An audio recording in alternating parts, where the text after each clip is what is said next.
ভাবুন তো, যদি বলা হয় আপনার শরীরের ভেতরে একটি ব্যাটারি আছে, আপনি কি বিশ্বাস করবেন? শুনে অবাক লাগলেও হ্যাঁ, আমাদের শরীর আসলেই বিদ্যুৎ তৈরি করে। আর এই বিদ্যুৎই আমাদের চলাচল, চিন্তা, অনুভূতি সবকিছু চালাতে সাহায্য করে। এখন প্রশ্ন হচ্ছে, এই বিদ্যুৎ আসে কোথা থেকে? মানবদেহের প্রতিটি কোষই ছোট একটি পাওয়ার স্টেশন। কোষের ভেতরে এবং বাইরে থাকে সোডিয়াম, পটাশিয়াম, ক্যালসিয়াম ও ক্লোরাইডের মতো আয়ন, যেগুলোর চলাচলের মাধ্যমেই তৈরি হয় ক্ষুদ্র ক্ষুদ্র ইলেকট্রিক সিগন্যাল। এই সিগন্যালগুলোর মাধ্যমেই নিউরন বা স্নায়ুকোষ তথ্য আদান প্রদান করে। আমাদের মস্তিষ্কের প্রতিটি নিউরন এমনভাবে কাজ করে যেন তারা বিদ্যুৎ চালিত তারের মতো।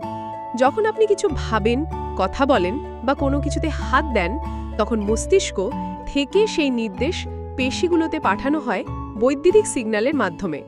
তাই আপনি আপনার ইচ্ছামতো শরীর চালাতে পারেন, সবই এই ইলেকট্রিক সিস্টেমের কারণে। আর হৃৎপিণ্ড, ওটাও চলে বিদ্যুৎ দিয়েই। হৃদয়ের উপরিভাগে থাকা এক বিশেষ অংশ, সাইনোয়াট্রিয়াল নোড, প্রতি সেকেন্ডে একবার করে বিদ্যুৎ ছেড়ে দেয়, যা দিয়ে হার্ট পাম্প করে রক্ত। ডাক্তাররা ইসিজি বা ইকেজি মেশিন দিয়ে যেটা পরীক্ষা করেন, সেটাও এই বিদ্যুতের প্রতিফলন। শরীরের সব কোষ মিলে একটা মানুষ 70 থেকে 100 ওয়াট পর্যন্ত বিদ্যুৎ উৎপন্ন করতে পারে, যা দিয়ে একটি এলইডি লাইট অন রাখা সম্ভব। বিজ্ঞানীরা এটাকে বায়ো ইলেকট্রিসিটি বলেন। এমনকি মৃতদেহে এই বিদ্যুৎ না থাকায় সিস্টেম বন্ধ হয়ে যায়।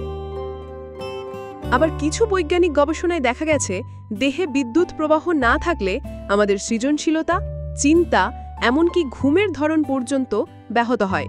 ব্রেনের বিভিন্ন অংশে ইলেকট্রিক তরঙ্গের ওঠানামাই বলে দেয় আপনি এখন গভীর ঘুমে না স্বপ্ন দেখছেন। তবে চিন্তা করবেন না, আমরা রোবট না। আমাদের এই বিদ্যুৎ জৈবিক, প্রাকৃতিকভাবে তৈরি হয় খাবার হজম, শ্বাস-প্রশ্বাস ও রক্ত চলাচলের মাধ্যমে। তাই বিজ্ঞান বলছে আমরা সবাই আসলে এক একটা ছোট পাওয়ার প্ল্যান্ট।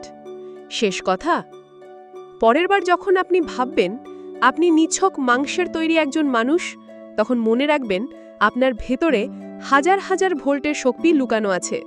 আপনি আসলে হেঁটে বেড়ানো এক টুকরো জৈব বিদ্যুৎ।